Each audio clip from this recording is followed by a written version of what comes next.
ઓમ નમઃ શિવાય, ઓમ નમઃ શિવાય, ઓમ નમઃ શિવાય. શંભો હર, શંભો હર, શંભો. શિવ માટે ચિતાભસ્મ એ શૃંગાર છે, કારણ કે સ્મશાનનો દેવ છે. ડાક ડમરૂ વાગે, ડાક ડમરૂ વાગે, નાચે સદા શિવાર્થી.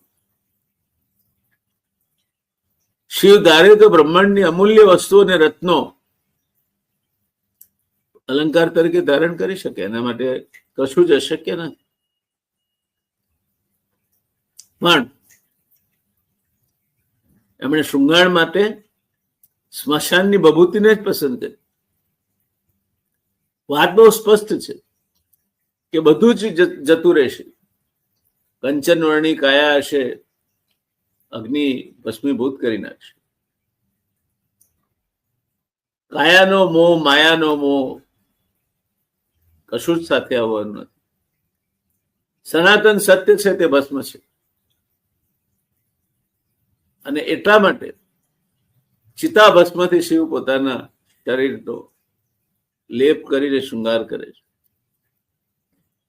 ભગવાન શિવને પામવાની જે વાત છે સરળ નથી, અતિ ગહન છે.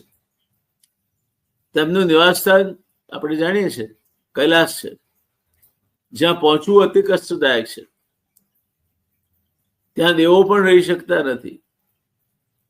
શિવજી સદા મૃગચર્મ ધારણ કરે છે અને સમગ્ર દેહ પર ભભૂતિ લગાવે છે.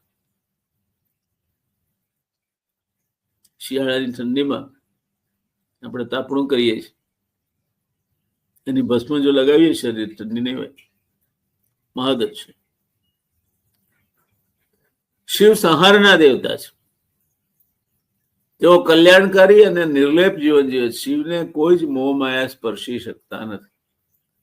સંપૂર્ણ નિર્લેપ છે. શિવોહમ, શિવોહમ, શિવોહમ, શિવોહમ, શિવોહમ, શિવોહમ.